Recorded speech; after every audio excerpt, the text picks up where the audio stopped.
Mi hermano recibió un BMW totalmente nuevo para su cumpleaños número 18, mientras que yo recibí una tarjeta de regalo de Walmart de $20 para el mío. No dije ni una palabra ni me quejé. Luego, 5 años después, cuando destrozó ese auto y me rogó que firmara como aval para un préstamo nuevo ya que su crédito estaba arruinado, simplemente sonreí y dije, cómpralo con una tarjeta de regalo, y colgué.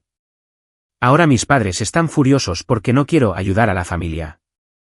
Cuando cumplí 18 años, recibí una tarjeta de regalo de Walmart de $20. Ni siquiera un regalo envuelto o un pastel, solo la tarjeta entregada como si fuera un recibo. Me llamo Aiden. Ahora tengo 27 años, y todavía recuerdo cómo mi mamá ni siquiera me miró a los ojos cuando me la dio. Mi papá estaba viendo un partido de fútbol en el sofá y murmuró algo como, «Feliz cumpleaños, campeón», sin siquiera levantar la vista. Mientras tanto, mi hermano menor Nathan, que cumpliría 18 años al año siguiente, ya había estado lanzando indirectas sobre el auto de sus sueños durante meses, un BMW Coupé totalmente nuevo. Solía desplazarse por los listados de autos en la mesa de la cena, como si estuviera mirando escaparates de una vida que a mí no se me permitía tener. Nunca dije nada. No lo hice cuando abrí ese pequeño sobre en mi cumpleaños y vi la tarjeta de $20, como si fuera algún premio de consolación. Tampoco cuando escuché a mamá hablando con la tía Denise, sobre cómo estaban ahorrando para algo especial, para Nathan. Ni siquiera cuando vi a mi hermano sonriendo como una estrella de cine, el día que mis padres lo sorprendieron con ese reluciente BMW nuevo estacionado en la entrada, completo con un lazo rojo gigante, como en esos comerciales que nadie cree que sean reales. Excepto que era real, y estaba justo ahí. Y yo estaba parado en el patio delantero con ellos, como un extra de fondo en la película de otra persona. Simplemente sonreí, no dije nada y entré a la casa. Mientras crecíamos, el favoritismo en nuestra casa no era un secreto, era prácticamente una tradición familiar. Nathan era el niño de oro. Él fue el bebé milagro, después de que mi mamá tuviera un aborto espontáneo entre nosotros dos. Escuché esa frase más veces de las que puedo contar. Tienes suerte de tener un hermano, Aiden. Él es nuestro pequeño milagro. Lo que eso significaba en la práctica, era que a Nathan nunca lo castigaban. Siempre tenía los aparatos más nuevos y, de alguna manera, escapaba de todas las consecuencias cuando lo atrapaban vapeando en el baño de la escuela. Los chicos siempre serán chicos. Cuando obtuve un B en matemáticas, ¿por qué no te esfuerzas más como Nathan? Así que dejé de intentarlo. No con la escuela todavía me iba lo suficientemente bien como para entrar en una universidad decente con becas, pero dejé de intentarlo con ellos. Con las cenas familiares, las conversaciones, las fiestas. Interpreté mi papel como el tranquilo, el responsable. El que no necesitaba nada. El que podía soportar ser olvidado. Cuando Nathan cumplió 18 años, el BMW no fue solo un auto, fue una ceremonia. Mi mamá estaba llorando cuando le entregaron las llaves. Mi papá le daba palmaditas en la espalda, como si acabara de regresar de la guerra. Y Nathan, él actuó como si fuera lo mínimo indispensable. Dijo, y juro que nunca olvidaré esto. Finalmente, ya se habían tardado bastante. Todos se rieron. Yo me quedé en la puerta, mitad adentro, mitad afuera, como un fantasma en mi propia casa. Después de eso, mantuve mi distancia. Me concentré en la escuela, trabajé en empleos de medio tiempo y ahorré dinero. No visitaba mucho durante la universidad, excepto cuando tenía que hacerlo absolutamente. Cada vez que volvía a casa para una festividad, Nathan tenía algo nuevo. Altavoces nuevos, llantas nuevas, una matrícula personalizada que decía N8 Great. Se convirtió en el tipo de chico que publicaba selfies en el espejo con su auto de fondo, como si fuera un trofeo. Mientras tanto, yo estaba presupuestando paquetes de ramen y preocupándome por si podía pagar los libros de texto. Y aún así, no dije nada. No era amargura. No exactamente. Era más como entumecimiento. ¿Alguna vez te acostumbras tanto a ser pasado por alto que empiezas a desaparecer incluso para ti mismo? Ahí es donde yo vivía. Justo fuera del encuadre, viendo la vida suceder a mi alrededor como si yo no tuviera un guión. Pero entonces algo cambió. Me gradué, conseguí un trabajo en ingeniería de software nada llamativo, pero estable. Me mudé, alquilé un pequeño apartamento y comencé a construir una vida en silencio. Sin ayuda, sin limosnas, solo un progreso lento y constante. Nathan, por otro lado, no fue a la universidad. Empezó en un colegio comunitario por un semestre, lo dejó, y rebotó entre trabajos de medio tiempo y estafas piramidales. Siempre tenía alguna idea de negocio o un nuevo chanchullo. Ninguno funcionaba. Pero ese auto se quedó. Lo trataba como a su primogénito. Siempre detallándolo, mejorándolo, publicando sobre él. Pero lo conducía como un maníaco. Multas por exceso de velocidad, multas de estacionamiento, parachoques abollados. Cada pocos meses había una nueva historia sobre cómo alguien más había arruinado su auto. Mantuve la boca cerrada, incluso cuando mis padres se quejaban de lo caro que se estaba volviendo su seguro. Siempre lo rescataban. Todavía es joven, decían. Ya se le pasará. Luego vino el accidente. Fue 5 años después de que recibiera el auto. Yo tenía 23 años, vivía en mi segundo apartamento, trabajaba en mi segundo empleo y me iba bastante bien. No había ido a casa en un buen tiempo. Entonces recibí un mensaje de texto de mi mamá, solo una foto del BMW de Nathan o lo que quedaba de él. Arrugado, con las bolsas de aire desplegadas, el parabrisas destrozado. Aparentemente, había estado echando carreras con alguien por la noche en una carretera secundaria, perdió el control y chocó contra un árbol. Milagrosamente, no resultó gravemente herido, solo algunas costillas magulladas y una muñeca rota, pero el auto fue pérdida total. El seguro apenas cubrió algo debido a su historial. Mis padres estaban frenéticos. Solo estamos agradecidos de que esté bien, repetían sin cesar. No respondí. Luego, una semana después, Nathan me llamó. La primera vez en mucho tiempo. No empezó con un hola. No preguntó cómo estaba. Solo dijo, necesito un favor enorme. Sabía lo que venía antes de que lo dijera. Su crédito estaba destrozado. Demasiados pagos atrasados, demasiados sobregiros, tarjetas de crédito al límite. Había estado tratando de obtener la aprobación para un préstamo de auto nuevo, pero nadie quería tocarlo sin un aval. Y nuestros padres ya habían llegado a su límite después de rescatarlo tantas veces. Estaba desesperado. Tienes buen crédito, ¿verdad? Tienes un buen trabajo.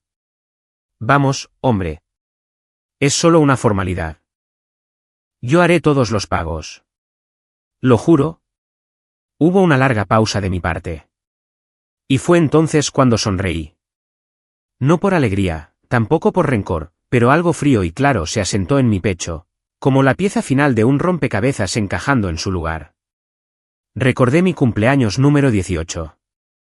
Recordé la tarjeta de $20.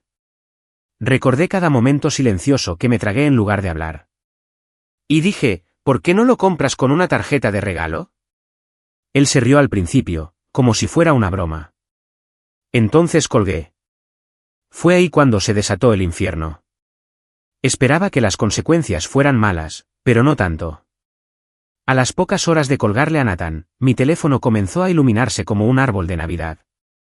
Llamadas perdidas, correos de voz, mensajes de texto que pasaban de súplicas a intentos de hacerme sentir culpa, y luego a amenazas directas de ser excluido de la familia. Mi mamá me dejó un mensaje de voz largo, con la voz temblorosa, como si estuviera al borde de las lágrimas. Aiden. Cariño, sé que las cosas no siempre fueron iguales, pero Nathan está en una situación muy difícil ahora mismo. Es tu hermano. La familia significa ayudarse mutuamente cuando cuenta. Te ruego que lo reconsideres. Mi papá no se molestó con la manipulación emocional. Fue directo a la culpa fría y dura. Ni siquiera estarías en tu posición si no fuera por los valores que te enseñamos. Nathan solo necesita un poco de ayuda para recuperarse. ¿De verdad vas a dejar que tu propio hermano se hunda así por un antiguo rencor? Antiguo rencor. Esa frase se me quedó grabada. No se trataba del auto, ni de la tarjeta de regalo, ni siquiera de los años de ser el plato de segunda mesa de la familia. Era el hecho de que, cuando finalmente me defendí, solo una vez, actuaron como si yo fuera el villano. Como si tuviera alguna obligación moral de seguir apuntalando al mismo tipo al que le habían dado todo lo que yo nunca obtuve, solo para que estrellara y quemara cada oportunidad. No respondí, así que vinieron a mí. 2 días después, estaba almorzando en el balcón de mi apartamento cuando escuché el golpe en la puerta. Tuve un mal presentimiento incluso antes de abrir. Efectivamente, eran mis padres. Mi mamá tenía esa mirada que siempre ponía cuando quería algo, parte culpa, parte mártir. Mi papá tenía los brazos cruzados, como si estuviera allí en un asunto oficial. No preguntaron si podían entrar. Simplemente lo hicieron. Tenemos que hablar, dijo mamá, escaneando ya mi apartamento como si lo estuviera evaluando para juzgarlo. Realmente tienes un lugar muy lindo, murmuró papá, casi como una acusación. Me apoyé contra la encimera de la cocina, con los brazos cruzados. Entonces hablen. Mamá fue primero. Por supuesto. Siempre lo hacía cuando necesitaban algo. Cariño, sabemos que Nathan ha cometido errores, pero es tu hermano y está asustado. Necesita un auto para ir al trabajo. ¿Qué trabajo?, interrumpí. Lo último que supe fue que renunció a su trabajo en el lavado de autos porque su startup de criptomonedas estaba despegando. Su sonrisa vaciló. Bueno, sí, pero está enviando solicitudes. Realmente está pasando página. Este accidente fue una llamada de atención. Ahora va en serio. Incluso dijo que quiere devolverte el dinero con intereses. Los miré fijamente. ¿Por qué no firman ustedes como aval por él? La mandíbula de papá se tensó. Ya lo intentamos. Nuestro crédito está comprometido. Hemos hecho todo lo que pudimos. No, dije. Han hecho todo por él. No por mí. Mamá parpadeó rápidamente. Aiden, eso no es justo, ¿verdad? Permítanme retroceder un segundo, porque este momento no surgió de la nada. Se había estado construyendo durante años. Y cuanto más profundizaba en mis propios recuerdos después de que se fueron ese día, más me daba cuenta de cuánto había enterrado para mantener la paz. Tenía 10 años cuando Nathan tiró mi proyecto de ciencias por el inodoro, simplemente porque necesitaba espacio en la mesa. Yo fui el castigado por gritarle. Tenía 13 años cuando convenció a nuestros padres de que yo robé $50 de la billetera de papá, lo cual no hice, pero le creyeron de todos modos. Tenía 16 años cuando conseguí mi primer trabajo en una tienda de comestibles para ahorrar para la universidad. Nathan recibió una PlayStation 5 la Navidad siguiente porque no era justo que Aiden tuviera su propio dinero y Nathan no. Cuando entré a la universidad, mis padres aplaudieron cortésmente. Cuando Nathan anunció que dejaba el colegio comunitario para dedicarse a la música, le hicieron una fiesta con un pastel que decía «Sigue tus sueños». Cada paso de mi vida se sintió como caminar cuesta arriba, mientras él tenía una escalera mecánica personal. Y ahora estaban aquí, parados en mi apartamento, actuando como si yo fuera el que necesitaba enmendar las cosas. Aiden, dijo mi mamá suavemente. Sabes que te amamos igual. Siempre has sido el fuerte. No nos preocupábamos por ti porque eras muy independiente. Eso no es amor, dije. Eso es negligencia. Eso la golpeó como una bofetada. Mi papá intervino entonces, erizándose. Mira, hijo, no vinimos aquí para que nos sermonees. Vinimos a pedir tu ayuda. Solo ayuda a tu hermano a recuperarse. Eso es lo que hacen las familias. Sonreí, pero no había calidez detrás de ello. Las familias tampoco dejan a un hijo valerse por sí mismo mientras miman al otro como a un príncipe. Estás exagerando. ¿Lo estoy? Abrí mi laptop y saqué una carpeta que había comenzado a compilar silenciosamente después del accidente del BMW. Capturas de pantalla, recibos, todo de la última década. Miremos los cumpleaños.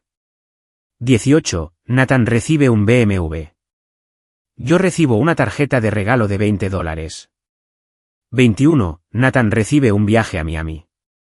Yo recibo una llamada telefónica 3 días después. Graduación universitaria. Se perdieron mi ceremonia pero volaron para el festival de cortometrajes de Nathan. Él ni siquiera terminó la película. Mi mamá se hundió en el sofá, en silencio. Mi papá parecía querer discutir pero no podía encontrar un punto de apoyo. No levanté la voz. No necesitaba hacerlo. Estaba calmado, y eso lo hizo peor para ellos. Ya no estoy enojado, dije en voz baja. Simplemente, finalmente lo veo por lo que es. Ustedes eligieron favoritos, y ahora están enojados porque finalmente me elegí a mí. El silencio en la habitación era ensordecedor. Se fueron poco después de eso. Mi mamá me abrazó rígidamente. Mi papá asintió con la cabeza, como si estuviera reconociendo un trato que no se concretó. No se despidieron. Pero no terminó ahí. Unos días después, comencé a recibir mensajes de la familia extendida. La tía Denise, el tío Ray, incluso primos con los que no había hablado en años. Todos ellos repitiendo la misma frase: es tu hermano. Estás siendo egoísta. El dinero no lo es todo. Resulta que mis padres habían hecho algunas llamadas por su cuenta. Me pintaron como el hijo frío y exitoso que había abandonado sus raíces. Nathan era la víctima en su versión. El pobre chico que lo había perdido todo y solo necesitaba un último salvavidas. Luego vino el giro que no vi venir. Nathan apareció en mi trabajo. Sí. Entró en mi edificio de oficinas como si fuera una visita casual. Mi recepcionista me llamó. Hay un chico aquí preguntando por ti. Dice que es urgente. Nathan algo. Se me cayó el estómago a los pies. Se veía diferente. Su muñeca todavía estaba en un aparato ortopédico, pero no era eso. Parecía cansado, como si la realidad finalmente hubiera comenzado a tocar a su puerta. Me encontré con él en el vestíbulo, con los brazos cruzados, manteniendo mi tono uniforme. No deberías estar aquí. Mira, hombre, comenzó.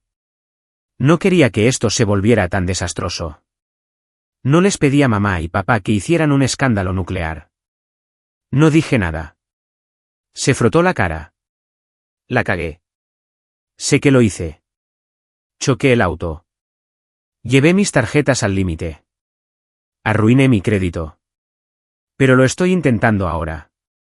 Estoy solicitando trabajos reales. Incluso me inscribí en clases nocturnas. Solo necesito una segunda oportunidad. Lo miré fijamente durante mucho tiempo. Este no era el niño arrogante que posaba frente a su auto con Gucci falso. Este era alguien que finalmente había chocado contra una pared. Pero aún así, no podía olvidar. Tuviste una oportunidad, dije. Tuviste todas las oportunidades. Te dieron cosas por las que yo rogué. Las desperdiciaste, y ahora quieres que yo lo arregle. No te estoy pidiendo que lo arregles, dijo rápidamente. Solo ayuda. Solo firma como aval. Yo haré el resto. No, dije. Y fue entonces cuando cayó la última máscara. La cara de Nathan se torció. Solo estás celoso. Siempre lo estuviste. Por eso estás haciendo esto. ¿Crees que no vi lo amargado que te veías? Cada vez que recibía algo que tú no, eras demasiado aburrido para conseguir algo de eso. Por eso mamá y papá. No lo dejé terminar. Me di la vuelta y me alejé. No grité. No miré atrás. Pero en ese momento, algo dentro de mí se rompió. No por ira, sino por claridad. Esto no se trataba solo de un auto, o un préstamo, o incluso de la familia. Se trataba de poder, de quien lo tenía. Por primera vez, finalmente lo tenía yo. Cuando dejé a Nathan parado en el vestíbulo, algo cambió en mí. No fue inmediato. No me alejé con fuegos artificiales en el pecho o una gran sensación de victoria. Lo que sentí fue más silencioso, más frío, como una exhalación después de contener la respiración durante años. Pero debajo de eso, enterrado profundamente, había un nudo que no me había dado cuenta de que llevaba. Un nudo hecho de vieja culpa, lealtad familiar deformada y un anhelo de ser visto. Y por primera vez, no estaba tratando de desenredarlo. Lo estaba dejando ir. La repercusión llegó rápidamente. Mis padres dejaron de hablarme por completo. Los mensajes diarios de culpa de mamá se convirtieron en un silencio frío. Sin mensajes de buenos días, sin enlaces a vídeos de perros, sin citas bíblicas pasivo-agresivas. Simplemente nada. Papá, que de todos modos nunca enviaba muchos mensajes, me bloqueó en Facebook. Solo me enteré porque un amigo en común mencionó que había estado publicando actualizaciones sobre dejar ir a las personas negativas y elegir a la familia que te elige a ti. Mi nombre no fue mencionado, pero no tenía que serlo. Al principio, me dije a mí mismo que estaba bien con eso, que esta distancia era saludable, que me estaba protegiendo y de alguna manera, lo estaba haciendo. Pero el silencio no era pacífico. Era pesado, especialmente por la noche. Llegaba a casa del trabajo a mi pequeño apartamento silencioso, tenue, limpio y me sentía como si hubiera ganado un premio que nadie recordaba haber otorgado. Tenía el trabajo, la estabilidad, la vida con la que dijeron que nunca necesitaría ayuda. Y estaba solo. A veces me desplazaba por fotos viejas en mi teléfono, las que había tomado sin pensar. Nathan sacando la lengua frente al árbol de Navidad. Yo sosteniendo un pastel de cumpleaños que había horneado para mamá cuando tenía 16 años. Papá dormido en su sillón reclinable, con el perro acurrucado en su regazo. Instantáneas de una familia que ya no tenía, o que tal vez nunca tuve realmente. Empeoró cuando llegaron las fiestas. Acción de Gracias llegó y se fue. Sin invitación, sin mensaje de texto. La pasé calentando puré de papas en el microondas y comiendo rebanadas de pavó en un plato de papel. Me dije a mí mismo que no me importaba, que prefería la tranquilidad. Pero luego vi una historia de Instagram etiquetada de mi primo, Nathan en la mesa de la cena cortando un pavó como si fuera el hombre de la casa. Mi asiento en la mesa había desaparecido. Ni siquiera una mención. Luego Navidad. No decoré. No pude obligarme a hacerlo. No compré regalos para nadie. Tampoco esperaba nada. Aún así, seguí mirando la ranura del correo, con la media esperanza de que llegara alguna tarjeta. No llegó nada. El día en sí fue frío y gris. Lo pasé viendo reposiciones de viejas comedias, medio riéndome de chistes que ya había memorizado. Pedí comida china que llegó tarde y fría. Le di al repartidor el doble de propina por pura soledad. Esa noche, me quebré. Recuerdo estar sentado en el suelo de mi apartamento, con la espalda contra el refrigerador, sosteniendo una cerveza que ni siquiera estaba bebiendo. Solo miraba la etiqueta, trazando la condensación con mi pulgar. Mi pecho se sentía hueco, como si estuviera haciendo eco por dentro. Seguía pensando en ese momento en el vestíbulo, en las palabras de Nathan. Solo estás celoso. ¿Lo estaba? ¿Había cargado tanto resentimiento durante tanto tiempo que no podía distinguir quién era yo sin él? Quería llamar a alguien, no para discutir, solo para escuchar una voz que recordara quién era yo antes de todo esto. Pero mi lista de contactos se sentía extraña.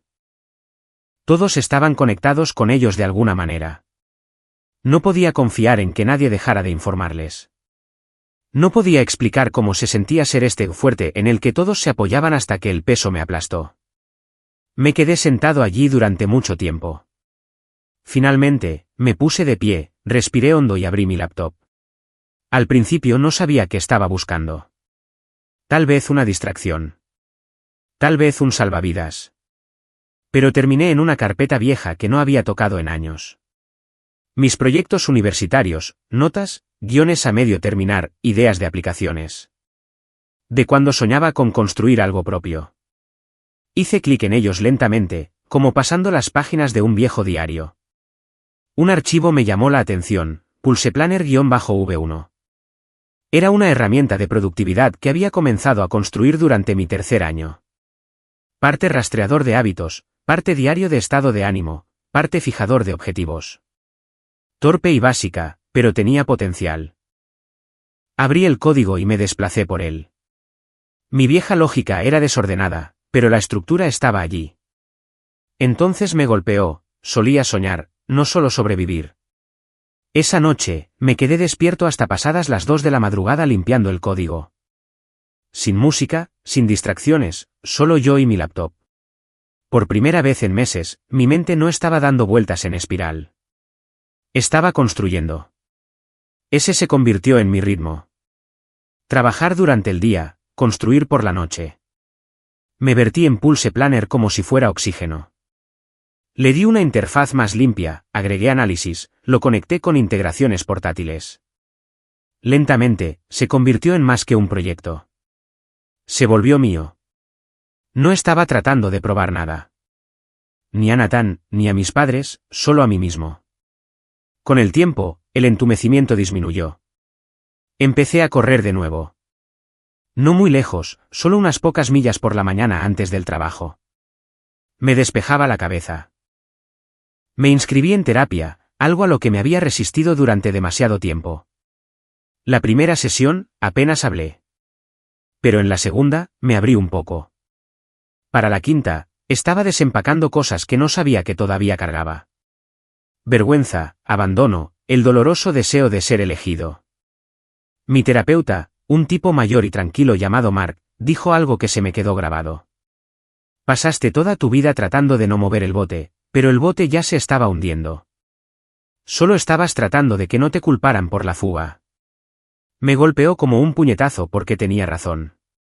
Cuanto más miraba hacia atrás, más me daba cuenta de cuántas veces me había minimizado para hacer que los demás se sintieran cómodos. Cuán a menudo me había tragado la ira solo para mantener la paz. No estaba enojado con Nathan por recibir el auto. Estaba enojado porque me enseñaron a no pedir nada. Que ser callado y desinteresado se suponía que era suficiente. Que cuando no lo era, se encogían de hombros y decían, bueno, tú eres el fuerte. No fui débil por finalmente decir que no. Me estaba curando. Y cuanto más sanaba, más cosas empezaban a encajar. Pulse Planner ganó tracción en un pequeño subreddit de productividad. Alguien publicó una captura de pantalla y la llamó limpia, enfocada y realmente útil. Esa publicación ganó tracción, unos cientos de votos a favor, luego 1000. Hice una página de destino, ofrecí un registro beta. En una semana, tenía más de 600 registros. No mucho, pero suficiente para ver el potencial. Compré el dominio, pulí la marca y lo convertí en un trabajo secundario. Todavía no estaba ganando dinero real, pero no se trataba de eso. Se trataba de construir algo que reflejara en quién me había convertido, no a quien estaba tratando de complacer. Y luego, de la nada, recibí un mensaje de texto de Nathan. Oye, sé que no quieres saber de mí, pero necesito decirte algo. No se trata del auto. Es importante. Miré el mensaje durante mucho tiempo. El viejo yo lo habría borrado, lo habría bloqueado y se habría alejado. Pero yo no era el viejo yo. Respondí, ¿qué es? Dijo que prefería hablar en persona. Así que acepté reunirme, no porque quisiera volver a conectar, sino porque necesitaba ver cómo se veía él al otro lado de haber tocado fondo. Me reuní con Nathan en una cabina tranquila en un rincón de un restaurante medio vacío en el centro. Él había elegido el lugar, probablemente porque era terreno neutral, no nuestra casa de la infancia, no mi apartamento, y ciertamente no la casa de mamá y papá. Solo una cabina de vinilo descolorido con una mesa pegajosa y una luz cenital zumbante que parpadeaba cada pocos segundos, como si intentara mantenerse despierta. Apropiado, pensé. Todo se sentía al límite.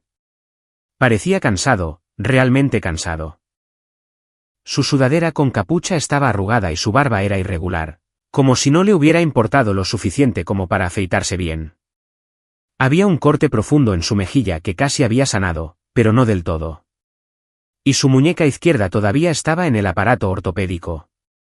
Pero el cambio más grande no era físico. Estaba en sus ojos.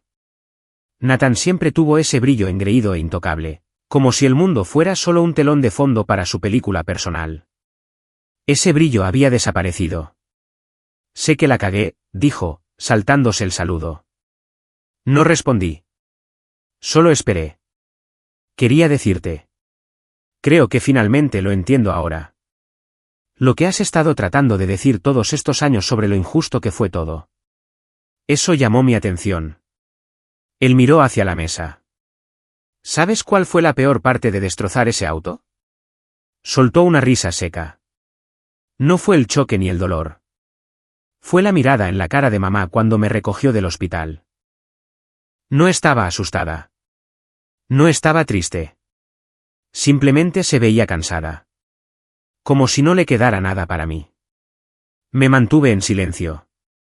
Nathan me miró. Ella me dijo que debería llamarte. Dijo que podrías ayudar, que siempre ayudabas. Resoplé. No recuerdo haberte ayudado mucho. No discutió. Hubo una larga pausa antes de que finalmente dijera, no tienes que perdonarme. Pero quería que supieras que tenías razón.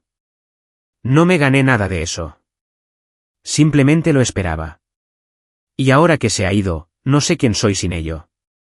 Hubo algo honesto en ese momento, como si el último hilo del ego finalmente se hubiera roto, y él simplemente estuviera allí parado, expuesto y temblando en la fría realidad de la edad adulta. Pero luego dijo algo que le dio la vuelta a todo. Encontré algo, dijo, sacando un pedazo de papel doblado del bolsillo de su sudadera. Algo que mamá y papá no querían que ninguno de nosotros viera. Levanté una ceja. ¿Qué es? Lo empujó a través de la mesa. Una carta vieja de la abuela. Dejó algo en su testamento, pero nunca te llegó. Desdoblé el papel lentamente. Era una copia de una nota escrita a mano. Descolorida pero legible. Fechada hace 6 años. Aiden, siempre me has recordado a tu abuelo. Callado, amable y demasiado humilde para tu propio bien. Sé que tus padres siempre han favorecido a Nathan. Traté de hablar con ellos al respecto, pero no escucharon. Es por eso que he hecho arreglos. Dejé algo para ti. No solo dinero, sino tierra. La cabaña, la que está junto al lago que tu abuelo amaba. Es tuya ahora. Le dije al abogado que se asegurara de ello. No dejes que te convenzan de lo contrario. Con amor, abuela, miré fijamente el papel, mi cerebro apenas registraba las palabras.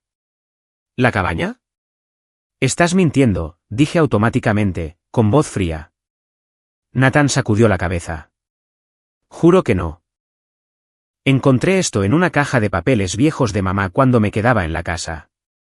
Creo que te lo ocultaron. No sé si alguna vez le dijeron al abogado que se suponía que debías heredar algo. Los engranajes comenzaron a girar en mi cabeza.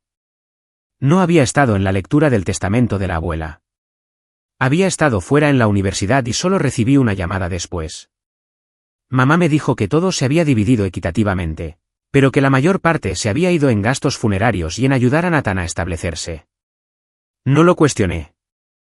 Estaba acostumbrado a las sobras. Pero ahora. Ahora estaba esto. La cabaña junto al lago no era solo sentimental. Era valiosa. Una joya inmobiliaria. El tipo de lugar que la gente alquilaba para escapadas de fin de semana premium. Mi abuelo la había construido él mismo en los años 70 y la mantuvo meticulosamente. Cuando era niño, era el único lugar donde me sentía cerca de él. Pescábamos en el muelle, cortábamos leña, jugábamos a las cartas junto a la chimenea. Una vez me dijo que ese lugar sería mío algún día. Y ahora sabía que lo decía en serio. Miré de nuevo a Nathan. ¿Por qué me dices esto? Dudó. Porque quería arreglar las cosas. Y tal vez porque esperaba que tú la usaras mejor que ellos. Sé que intentaron venderla. Los escuché hablar de ello el año pasado, pero creo que los papeles nunca estuvieron totalmente a su nombre. Si vas a la oficina del condado. No lo dejé terminar porque en ese momento ya no estaba sentado en un restaurante con mi hermano. Estaba sentado en el umbral de algo grande, algo justo. Y por primera vez, no estaba reaccionando, estaba planeando. A la mañana siguiente, llamé para decir que estaba enfermo. Luego conduje 2 horas hasta la oficina de registros del condado en el pequeño pueblo cerca del lago. El lugar olía a polvo y linóleo viejo. Y la empleada de la recepción parecía no haber actualizado su peinado desde 1995, pero fue amable, servicial. Después de unos 40 minutos de buscar entre documentos de transferencia de propiedad y formularios notariados, me entregó un archivo. La cabaña nunca fue transferida a nombre de mis padres. Todavía estaba a nombre de mi abuela. Y en su testamento, adjunto, sellado y firmado, declaraba claramente que la propiedad debía dejarse a mí. No para ser vendida, no para ser dividida, única y enteramente para mí. Debería haber pasado a mi nombre automáticamente, pero solo si la familia presentaba la documentación final, lo cual, por supuesto, nunca hicieron. Lo enterraron, y ahora yo tenía la prueba. Por ley, todo lo que tenía que hacer era presentar el reclamo ante el tribunal testamentario junto con la carta y una petición para reabrir el patrimonio para la transferencia de propiedad. Tomaría unas semanas, tal vez más, pero funcionaría. Y cuando lo hiciera, esa cabaña no sería solo un trozo tranquilo de memoria familiar. Sería apalancamiento. Porque si intentaban venderla de nuevo o afirmaban que yo estaba robando, tendría el testamento original y el registro del condado de mi lado, blindado. Pero no había terminado. Ni por asomo. Las siguientes semanas fueron un borrón de preparación. Presenté los documentos judiciales, contraté a una abogada, una mujer sensata llamada Leia, que no se inmutó cuando le dije, me han estado ocultando esto durante 6 años. Y comencé a planear mi siguiente movimiento. No le dije a Nathan lo que estaba haciendo. No se lo dije a nadie. En cambio, comencé a investigar más profundamente en las finanzas de mis padres, en las declaraciones de bancarrota de Nathan, en el enredo de préstamos personales y tarjetas de crédito con aval en las que nunca había estado involucrado, pero en las que mi nombre había aparecido misteriosamente 1 o 2 veces hace años. Y cuanto más encontraba, más me enojaba. Resulta que, cuando tenía 19 años, mis padres usaron mi número de seguro social para solicitar una tarjeta de crédito de una tienda a mi nombre. Nunca gastaron mucho, solo un par de cientos. Pero era fraude y había afectado silenciosamente mi crédito hasta que lo noté y lo arreglé. Asumí que era un error administrativo en ese entonces. Ahora sabía la verdad. No solo habían favorecido a Nathan. Me habían usado, silenciosamente, con seguridad, porque yo nunca hacía ruido. Eso estaba a punto de cambiar. La pieza final se juntó cuando contacté a un desarrollador inmobiliario local que había estado echando el ojo a la zona frente al lago. Un hombre educado de unos 40 años, con una sonrisa pulcra y un apretón de manos firme. Cuando le dije quién era y que pronto tendría la propiedad total de una de las últimas propiedades vírgenes en el lago, se iluminó como un niño en la mañana de Navidad. No busco vender, le dije. Levantó una ceja. Entonces, ¿por qué estás aquí? Porque quiero que hagas una oferta por escrito, una pública. Frunció el ceño, confundido. No voy a aceptarla, pero quiero documentarla. Algo que mis padres puedan ver y entrar en pánico. Sus ojos brillaron con repentina comprensión. Ah, ya entiendo. ¿Quieres que piensen que la vas a vender sin que ellos puedan hacer nada? Exactamente. Sonrió. Venganza. Le devolví la sonrisa. ¿Justicia? Y así de simple, se redactó la oferta. Una oferta pública formal presentada a través del condado, vinculada al interés de un desarrollador en convertir la cabaña en un albergue histórico o un Airbnb boutique. No era vinculante, pero era lo suficientemente real como para hacerse notar. Me aseguré de ello porque sabía que, en el momento en que llegara al tablón de anuncios del condado, mis padres se enterarían. Y se darían cuenta de cuánto habían subestimado al hijo callado, el que no decía nada hasta ahora. Pero aún no había terminado. No tuve que esperar mucho para los fuegos artificiales. Exactamente 9 días después de que el desarrollador inmobiliario publicara la oferta pública por la cabaña, en el tablero del condado justo como planeé, recibí una llamada de un número que no tenía guardado. Dejé que fuera al correo de voz. Luego otra, 4 llamadas perdidas y una mañana entera, todas de mamá.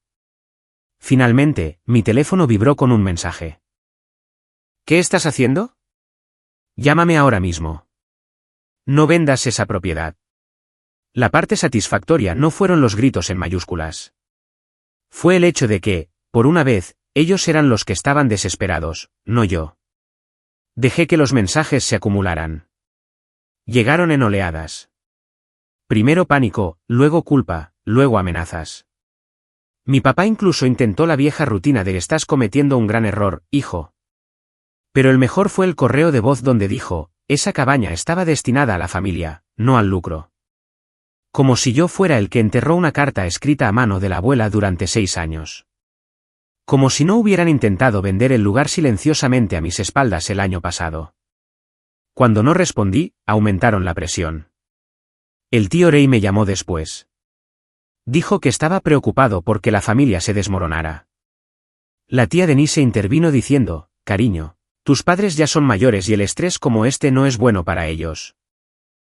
Un primo incluso se ofreció a mediar en una discusión familiar como si yo fuera un inquilino con mal comportamiento y no el propietario legal de una propiedad que mis abuelos me dejaron. Pero no cedí. Luego vino la jugada final, Nathan. Apareció en mi apartamento de nuevo. No lo dejé entrar esta vez. Hablamos en la puerta. Se veía más arreglado que la última vez. Ropa limpia, un corte de pelo decente, menos de esa desesperación hundida en su rostro. Les dije la verdad, dijo en voz baja. ¿Que encontraste la carta? Que eres el heredero legal. Se están volviendo locos. Lo sé, dije. Ese era el punto. Soltó una risa pequeña y amarga. Están diciendo que lo impugnarán. Que la abuela estaba confundida. Que falsificaste algo.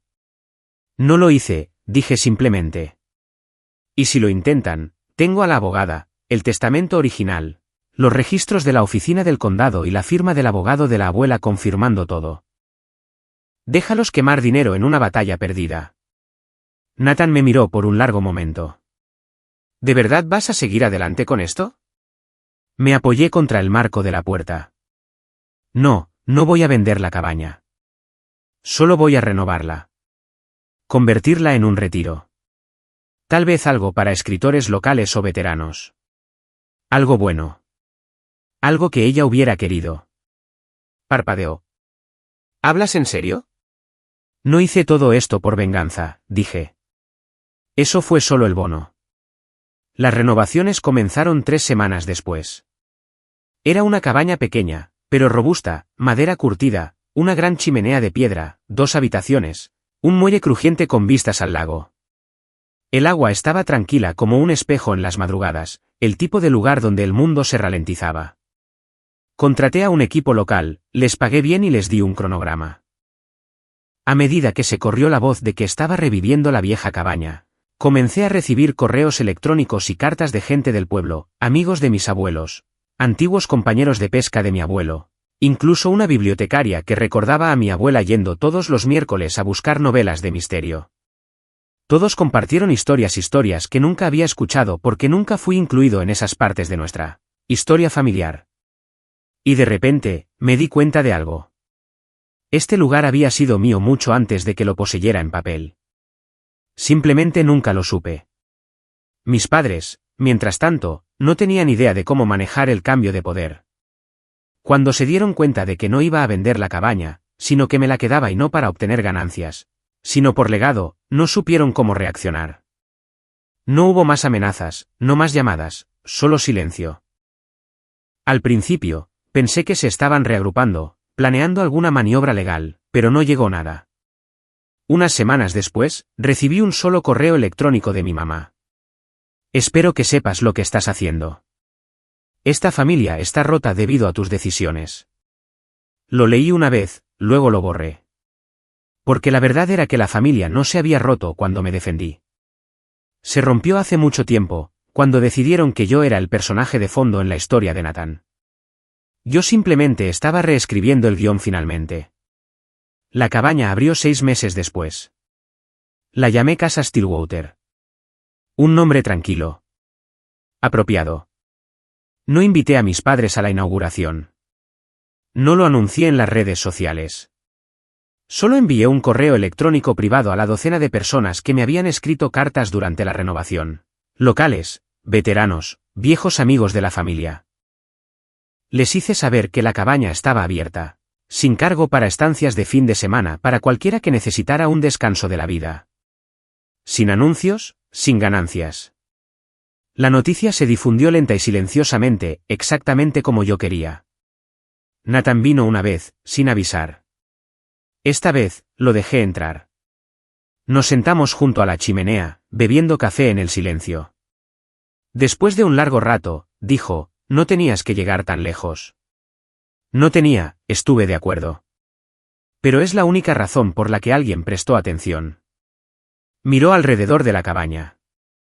Todavía hablan de venderla. Lo sabes, ¿verdad? Papá dice que te aburrirás y cederás eventualmente. No lo haré. Asintió, luego me miró. ¿Me odias? Pensé en eso. No, dije finalmente. No te odio. Simplemente no confío en ti, y no soy responsable de arreglar en quien te convertiste. Eso le dolió. Pude verlo, pero era la verdad. Hablamos un poco más sobre la vida, sobre la terapia, sobre cómo estaba tratando de construir algo propio ahora. No fue mucho, pero le deseé lo mejor. Luego se fue, y nunca lo volví a ver. Han pasado 3 años desde entonces. Casa Stillwater se ha convertido silenciosamente en un pequeño refugio. La gente va y viene. Algunos dejan notas, otros no dejan nada. Pero el silencio aquí es diferente. Es pacífico. No como el silencio que solía conocer. En cuanto a mis padres, no he hablado con ellos desde ese último correo electrónico. Intentaron enviar una tarjeta de Navidad una vez. La devolví sin abrir. No es que esté amargado. Es que he aprendido lo que cuesta seguir dejando que la gente tome de ti solo porque comparten tu sangre. Y he terminado de pagar ese precio. La venganza no fue ruidosa. No fue dramática. Fue medida, reflexiva, controlada, y terminó no con fuego, sino con paz. Porque a veces la mejor venganza no es la destrucción. Es volverse intocable. Y yo lo soy ahora. No pueden ignorarme. No pueden usarme.